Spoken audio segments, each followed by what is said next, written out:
மஞ்சள் மஞ்சள் பொதுவா நல்ல காரியங்கள் ஸ்டார்ட் பண்றதுக்கு முன்னாடி இந்த மஞ்சள் எடுத்து வச்சுதான் ஸ்டார்ட் பண்ணுவாங்க. நம்ம வீட்டுல கூட நம்ம அம்மா அக்கா தங்கைகள் நமக்காக நாம நல்லா இருக்கணும்ன்றதுக்காக மஞ்ச புடவை கட்டிக்கிட்டு தான் வேண்டிக்குவாங்க. அப்படி அந்த மஞ்சள்னாலே ஒரு தனி வைப்பு தாங்க. நம்ம கொடியில கூட அந்த வைப்ரண்டான அந்த எனர்ஜெட்டிக்கான அந்த மஞ்சள் இருக்குமே, அந்த மாதிரி மங்களகரமான மஞ்சள் விளையிற பூமி தான் இந்த ஈரோடு பூமி. அது மட்டும் இல்ல, இங்க ஒரு மகத்தான ஒரு மனிதரை பத்தி நம்ம பேசியே ஆகணும். இந்த ஈரோடு மண் விவசாயத்துக்கும் பேர் போன மண். இங்க நடக்கிற அந்த விவசாயத்துக்கு மிக முக்கியமான ஒரு கவசமா இருக்கிறது என்ன தெரியுமா? காலிங்கராயன் அணை, காலிங்கராயன் கால்வாய். காலிங்கராயன் அணை கட்டினதுலயும் கால்வாய் வெட்டினதுலயும் உயிரான உணர்வு பூர்வமான நிறைய விஷயங்கள் இருக்குது. அப்படி அந்த ப்ராசஸ்ல அவர் அந்த அணை கட்டும் போதும் கால்வாய் வெட்டும் போதும் ரொம்ப சோர்வடைஞ்சிட்டாராம். அப்ப அவங்க அம்மா அதை பார்த்துட்டு சொன்னாங்களாம், மகனே காளிங்கா, தயிர் வித்த காசு தாழ்வாரம் வரைக்கும் இருக்குது, மோர் வித்த காசு முகுட வரைக்கும் இருக்குது, அதை எடுத்துக்கிட்டு போய் அணைய கட்டியா கால்வாய வெட்டியான்னு சொல்லி தைரியம் கொடுத்தாங்களாம். பெத்த அம்மா கொடுக்கிற அந்த தைரியம் இருக்கு பாருங்க, அதை தாண்டி வேற எதுவுமே கிடையாதுங்க. என்னுடைய அம்மா அக்கா தங்கைகள் நண்பா நண்பிகள் தோழர்கள் எல்லாரும் எனக்கு கொடுத்திருக்கிறீங்க அதே தைரியத்தை, அதே துணையா என் கூட நிக்கிறீங்க. இதை எப்படி நம்ம பிரிச்சு விடலாம்? இதை எப்படி நம்ம கெடுக்கலாம்? என்னெல்லாம் அவதூறுகள் நம்ம விஜய் மேல சொல்லி மக்களை நம்ப வைக்கலாம்? என்னெல்லாம் சூழ்ச்சிகள் நம்ம விஜய் மேல பண்ணி மக்களை நம்ப வைக்கலாம்? இப்படி சூழ்ச்சிகளை மட்டுமே நம்பி பொழப்ப நடத்துற சில சூழ்ச்சிக்கார கூட்டங்கள் இதை தொடர்ந்து செஞ்சுக்கிட்டு தான் இருக்கு. ஆனா அவங்களுக்கு தெரியாது, இது இன்னைக்கு நேத்து வந்த உறவு இல்ல.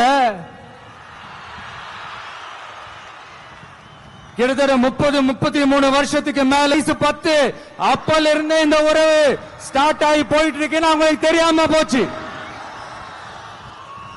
அதனால என்ன பண்ணாலும், நீங்க என்ன ட்ரை பண்ணாலும், எல்லாத்தையும் விட்டுட்டு மக்களுக்காக வந்திருக்கிற இந்த விஜய மக்கள் ஒரு நாளும் கைவிட மாட்டாங்க. மக்கள் கூடவே நிக்கிறாங்க, கூடவே நிப்பாங்கன்னு அவங்களுக்கு தெரியாம போச்சு. என்னப்பா நிப்பீங்கல்ல? உங்களை நம்பிதாப்பா வந்திருக்கிறேன். அதான் இந்த சத்தம் தாங்க வாழ்நாள் பூரா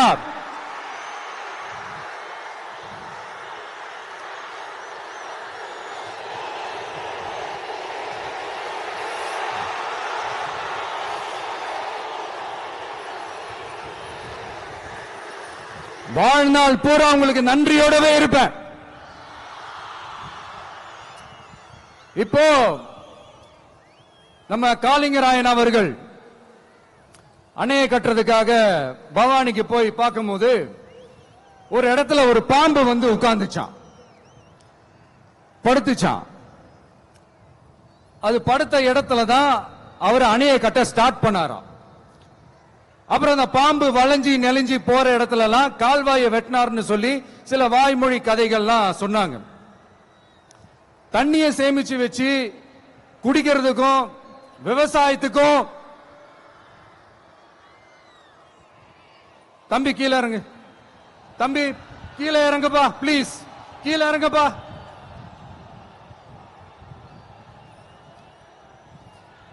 ஓகே, தேங்க்யூ தேங்க்யூ. கீழே இறங்குங்க,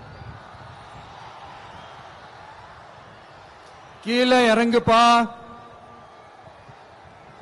நீ இறங்கினாதான் புத்தம் கொடுப்பேன்.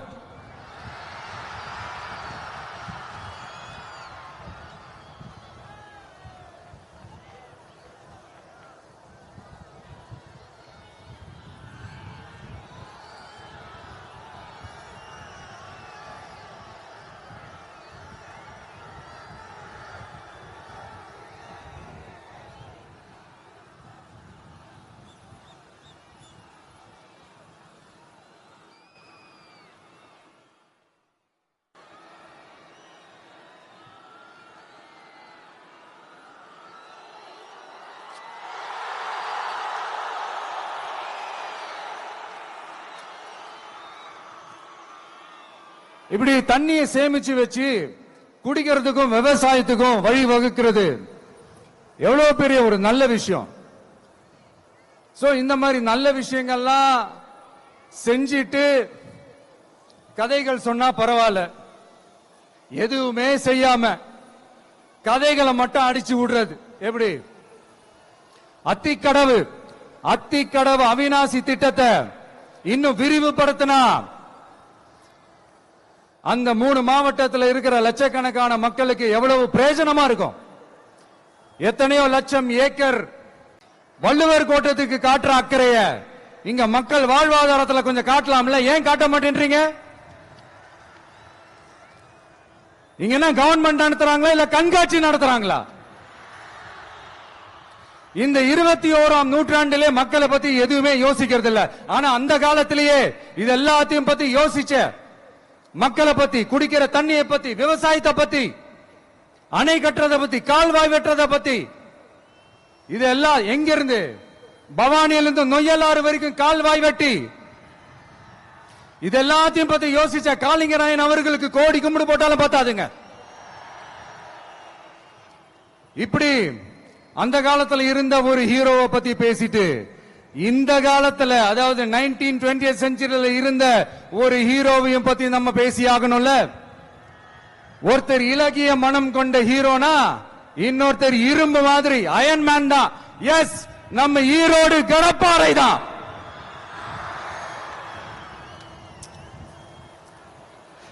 ஒட்டுமொத்த தமிழ்நாட்டையே திருப்பி போட்ட சீர்திருத்த நெம்புகோல்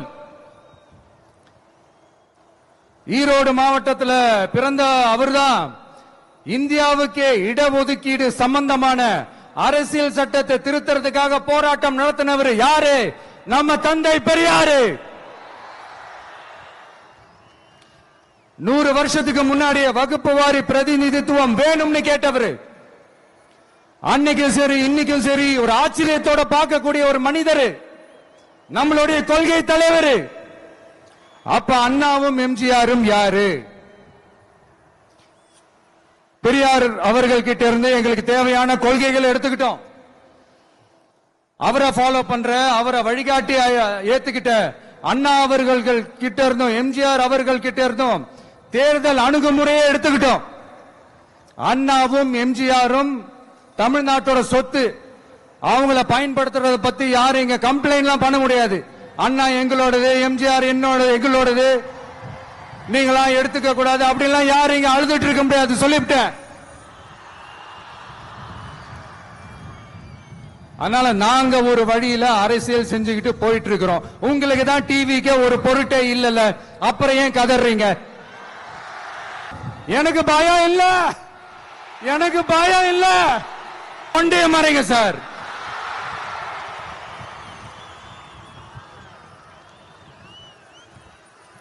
சும்மா மாறு வேஷத்துல மறு வச்சுக்கிட்டு மீடியா ஆளு, ரேடியோ ஆளுன்னு இவங்க ஆளுங்களை மாத்தி மாத்தி அனுப்பிக்கிட்டு, இதெல்லாம் என்ன மக்களுக்கு தெரியாதுன்னு நினைச்சிட்டு இருக்கீங்களா? மக்கள் எல்லாத்தையும் உன்னிப்பா கவனிச்சிட்டு இருக்காங்க. அதனாலதான் சொல்றேன், உங்களுக்கு நீங்க கொள்ளையடிச்சு வச்சிருக்கிற காசு தான் துணை.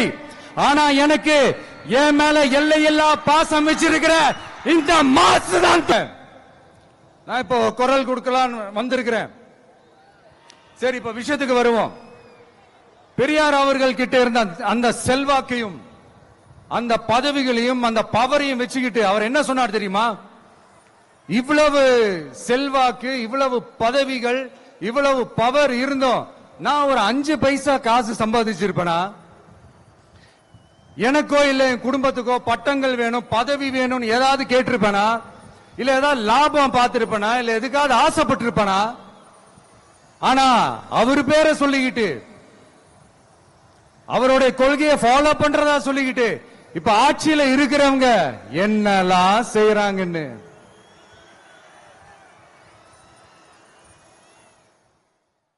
அதனாலதான் சொல்றோம், பெரியார் பேரை சொல்லிக்கிட்டு தயவு செஞ்சு கொள்ளையடிக்காதீங்கயா, தயவு செஞ்சு கொள்ளையடிக்காதீங்க. அவரு பேரை சொல்லிக்கிட்டு பெரியார் பேரை சொல்லி கொள்ளையடிக்கிற இவங்க தான் நம்மளுடைய அரசியல் எதிரி. மக்களை நீங்க சொல்லுங்க, நம்மளுடைய அரசியல் எதிரி யாரு? நம்மளுடைய கொள்கை எதிரி யாரு? ரிப்பீட், நம்மளுடைய அரசியல் எதிரி யாரு? நம்மளுடைய கொள்கை எதிரி யாரு? உங்களுக்கு புரியுது இல்ல?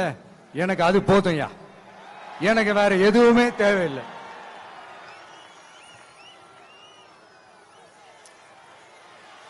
அதனாலதான்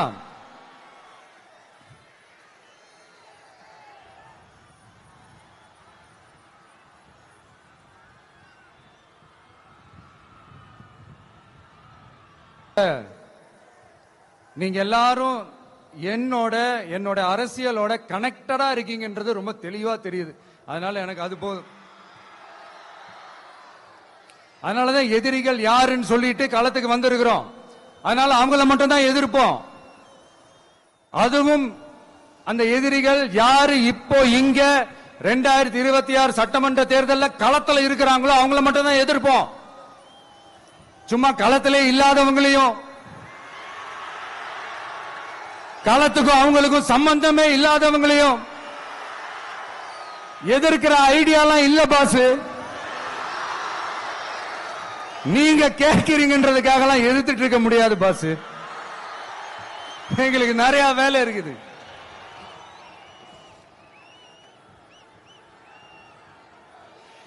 எத்தனை எத்தனை பொய்யான வாக்குறுதிகள்.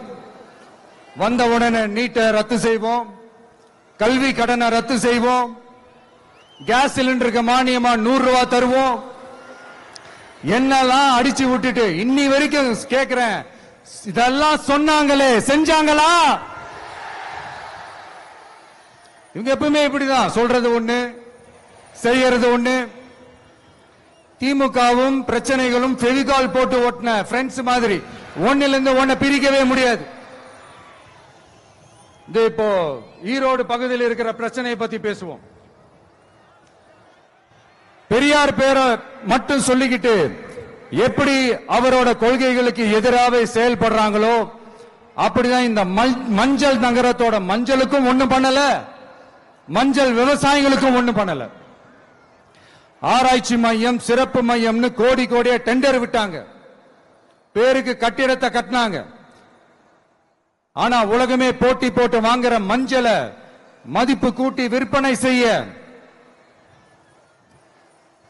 அதாவது அதோட வேல்யூ இன்கிரீஸ் பண்ணி நம்ம விவசாயிகளுக்கும் இந்த மாவட்ட மக்களுக்கும் நன்மை செய்ய இதுவரைக்கும் என்ன செஞ்சிருக்காங்கன்னு யோசிச்சு பார்த்தா ஒரு பெரிய ஜீரோ தான். கரும்பு நெல்லுக்கு அரசாங்கம் விலை பிக்ஸ் பண்றாங்க, அதையும் ஒழுங்கா பண்றதில்ல, ஒவ்வொரு முறையும் பிரச்சனை. அங்க நெல் கொள்முதல் செய்யறதுல ஊழல். சரி, நாம கஷ்டப்பட்டு விளைய வச்சது வீணா போக கூடாதுன்னு நினைச்சு நம்ம விவசாயிகள் கேட்கிற லஞ்சத்தை கொடுத்தாலும் அதுக்கப்புறம் கூட அந்த கொள்முதல் ஒழுங்கா நடக்கிறது இல்ல. அதையும் தாண்டி ஏதோ ஒரு விலை விவசாயிகளுக்கு கிடைக்குது. அப்படியெல்லாம் இல்லாம ஒழுங்கா நேர்மையா நம்ம மஞ்சளுக்கும் நியாயமான விலை பிக்ஸ் பண்ணி தரமான விதைகளை கொடுத்தா என்ன குறைஞ்சா போயிடுவாங்க? இதெல்லாம் யோசிக்கிறதுக்கு அவங்களுக்கு நேரமே இல்ல. 24x7 அவங்களுடைய யோசனை என்ன தெரியுமா? இந்த விஜயை எப்படி முடக்கலாம், தமிழக வெற்றி கழகத்தை எப்படியெல்லாம் முடக்கலாம், அப்படிதான் அவங்களுடைய சிந்தனையே 24x7. எத்தனையோ வருஷத்துக்கு முன்னாடி நம்ம காளிங்கராயர் நதிகளின் இணைப்புக்கு முன்னோடியா இருந்தார். பவானி ஆத்துல வர அதிகமான தண்ணி அணை கட்டி தேக்கி தண்ணீர் வறட்சியான பகுதிகளுக்கு அனுப்பினாரு. ஆனா இன்னைக்கு இவ்வளவு நவீன வசதிகள் இருந்தோம், இவ்வளவு சயின்ஸ் வளர்ச்சிகள் இருந்தோம், இவ்வளவு டெக்னாலஜி வளர்ச்சிகள் இருந்தோம், அவங்க வாக்குறுதியில் ஒண்ணு கொடுத்தாங்கல்ல, பவானி நொய்யலாறு அமராவதி 6 இணைப்பு திட்டத்துக்கு ஒரு துரும்ப கூட கிள்ளி போடல. வாக்குறுதி நம்பர் 103 சொன்னாங்களே, செஞ்சாங்களா? சரி, இதாவது ஒரு பெரிய ப்ராஜெக்ட் வைங்க. ஆறுகளை சுத்தப்படுத்த பல ஆயிரம் கோடி நிதி ஒதுக்குவோம், தமிழ்நாட்டில் உள்ள ஆறுகளை சுத்தப்படுத்துவோம்னு சொன்னாங்களே, செஞ்சாங்களா? ஆனா ஆத்து மணலை கொள்ளையடிக்கிறதுல மட்டும் வேலைய கரெக்டா செய்வாங்க. இதை நான் ஏன் திரும்ப திரும்ப சொல்றேன்னா, மக்களே நீங்க புரிஞ்சுக்கணும். கொஞ்சம் மசந்தா மற்ற மாவட்டங்கள்ல மணல் காணாம போன மாதிரி, மலைகள் காணாம போன மாதிரி, நம்ம மாவட்டத்தில் தனி வளத்தை கொடுத்த செம்மண்ணும் காணாம போறதுக்கு வாய்ப்பு இருக்கு மக்களே. நம்ம மண்ணுக்கும் நம்ம ஆத்துக்கும் நம்ம விவசாயிக்கும் தான் இந்த மோசமான நிலைமை. அதனால ஏதாவது தொழில் செஞ்சு பிழைக்கலாம்னு பார்த்தா அதுக்கும் எங்க விடுறாங்க. தொழில்னு பார்த்தா 30% நெசவாளர்களுக்கு கூலி பாக்கி.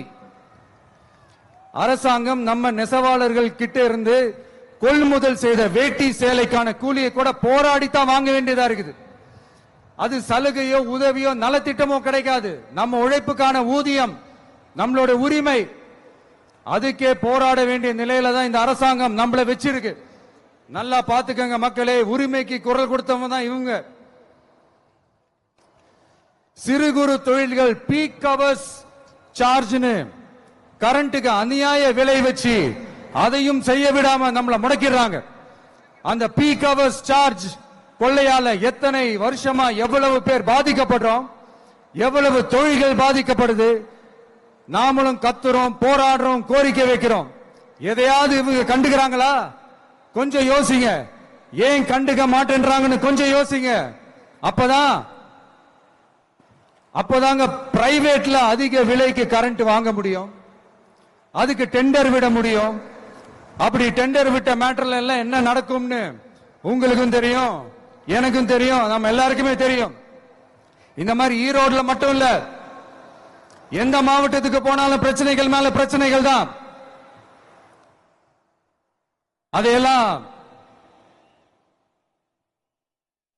அதையெல்லாம் தீக்கிறதுக்கு ஒரு சொல்யூஷன் கூட சொல்லாம இதுல வேற பெருமையா மாடல் அரசுங்கிறது இல்ல. நான் கேட்கிறேன், கூச்சமா இல்ல?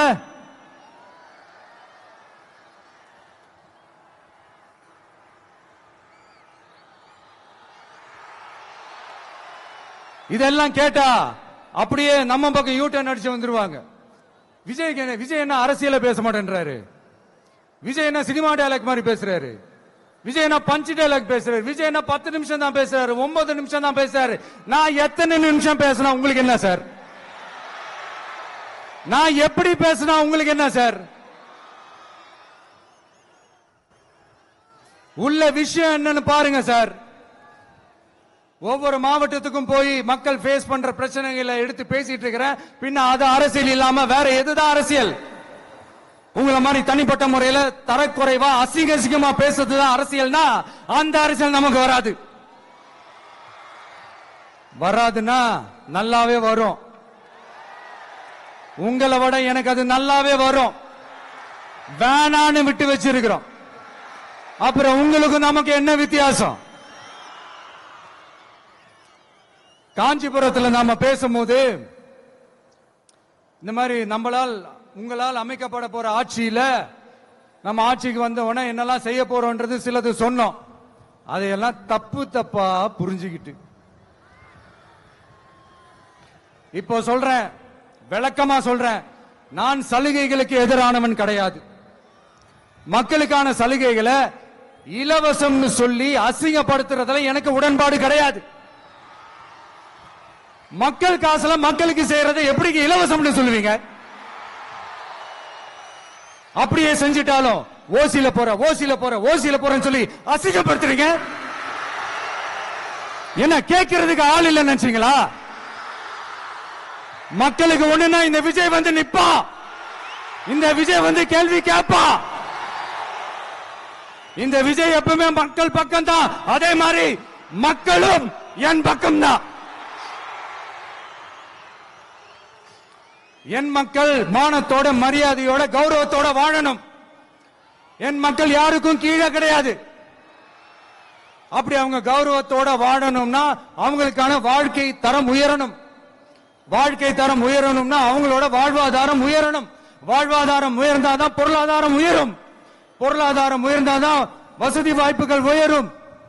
இதெல்லாம் உயர்ந்தாலே ஆட்டோமேட்டிக்கா அவங்களோட வாழ்க்கை தரம், அவங்களுக்கான மரியாதை, அவங்களுக்கான கௌரவம் எல்லாமே உயரும். இதுக்கான வழிகள், அந்த சூழல்களை அந்த கவர்மெண்ட் அமைச்சு கொடுக்கணும். இதுக்கான அந்த திட்டங்களை செயல்படுத்தணும். இதெல்லாம் செஞ்சாதான் அந்த அரசாங்கம் ஒரு நல்ல அரசாங்கம். இதைத்தான் சொன்னோம்.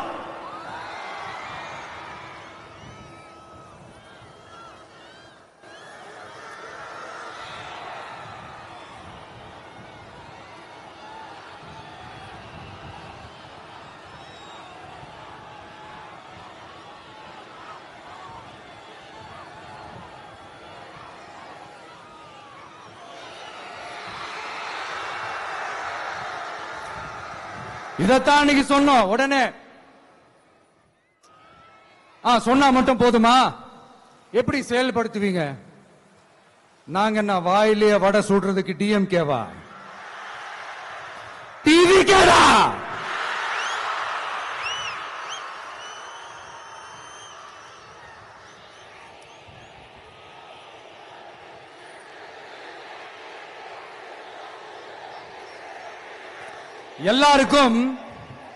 எல்லாருக்கும் நிரந்தரமான ஒரு வீடு இருக்கணும்னு சொன்னோம்.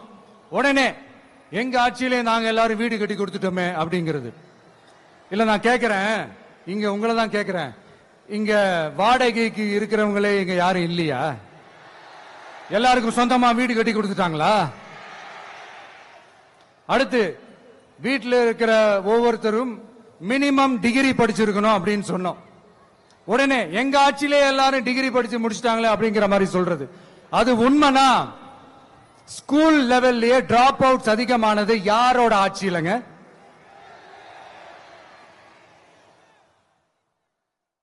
பசங்க பிள்ளைங்க யாரும் ஸ்கூல்ல சேரலன்னு சொல்லிட்டு எனக்கு தெரிஞ்சு 207 கவர்மெண்ட் ஸ்கூல்ஸ் மூடினது யாரோட ஆட்சியிலங்க? இதுல கல்வியில் சிறந்த தமிழ்நாடுன்னு டிராமா வேற. அடுத்து குடும்பத்தில் ஒருத்தருக்கு நிரந்தரமான வருமானம் வரணும், வேலை வாய்ப்பு கிடைக்கணும் அப்படின்னா நாங்க கொடுக்காத வருமானமா, நாங்க கொடுக்காத வேலையா அப்படிங்கிறது. எத்தனையோ லட்சம் காலி பணியிடங்கள் நிரப்புவோம்னு வாக்குறுதி கொடுத்துட்டு ஆட்சிக்கு வந்தீங்கல்ல, எத்தனை லட்சம் காலி பணியிடங்களை நிரப்புனீங்க? அட்லீஸ்ட் 1 லட்சம் காலி பணியிடங்களாவது நிரப்புனீங்களா? இதெல்லாம் சொல்லிட்டு மக்களை ஏமாத்துறது யாரோட ஆட்சியிலங்க? அடுத்து ரொம்ப முக்கியமா, பெண்களுக்கு பாதுகாப்பு இல்ல, சட்டம் ஒழுங்கு சரியா இல்லைன்னு சொன்னா தமிழ்நாட்டில் பெண்கள் பாதுகாப்பு தான் அதிகமா இருக்குதான். நீங்க சொல்லுங்க மக்களே, பெண்கள் பாதுகாப்பு இருக்கு? சட்டம் ஒழுங்கு சரியா இருக்கு? அவங்க சொல்றது உண்மையா? அவங்க சொல்றதை நீங்க ஏத்துக்கிறீங்களா? சத்தமா கேக்குதா சார்? இதுதான் ரியாலிட்டி, இதுதான் நிஜம். நம்மளுடைய ஆட்சியில சட்டம் ஒழுங்குல சமரசமே இருக்காது. அதனாலதான் இவ்வளவு ஸ்ட்ராங்கா சொல்றோம், தைரியமா இருங்க மக்களே. இந்த மாதிரி விஷயங்கள்லாம் நம்ம மக்கள் கிட்ட எடுத்து சொன்னா உடனே இந்த இது எடுத்துட்டு வந்துருவாங்க.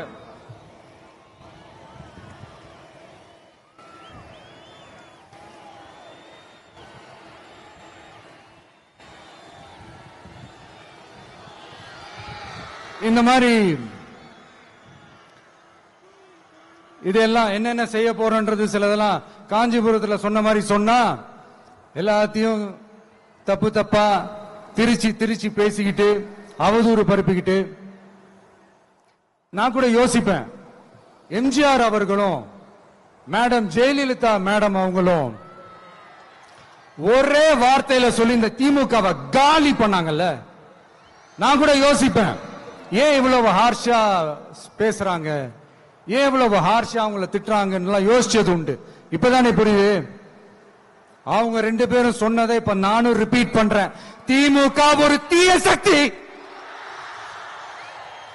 திமுக ஒரு தீய சக்தி, திமுக ஒரு தீய சக்தி, திமுக ஒரு தீய சக்தி, தீய சக்தி, தீய சக்தி, தீய சக்தி. என் நெஞ்சில் குடியிருக்கும் ஈரோடு மக்களே,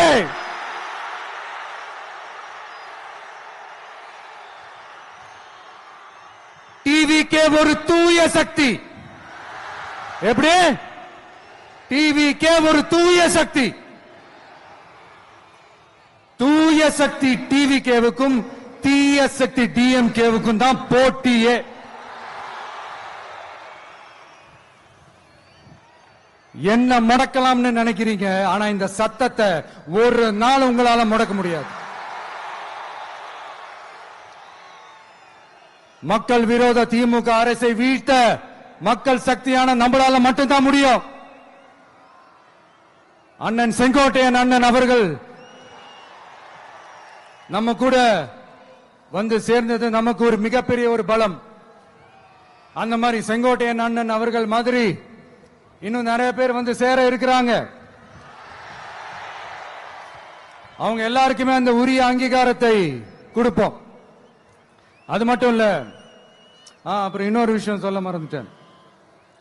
இப்ப ரீசெண்டா ஒரு இடத்துல நம்ம சிஎம் சார் அவர்கள் பேசும்போது சொன்னாங்க, என் கேரக்டரையே புரிஞ்சுக்க மாட்டேங்கிறேன். இது சினிமா டயலாக் இல்லையா? நான் ஏதாவது பேசினா சினிமா டயலாகா? சார் பேசினா அது சினிமா டயலாக் இல்லையா? சிலப்பதிகாரத்திலிருந்து எடுத்ததா அந்த லைன். என் கேரக்டரையே புரிஞ்சுக்க மாட்டேன்றது. உங்களை எப்படிதான் சார் புரிஞ்சுக்கிறது?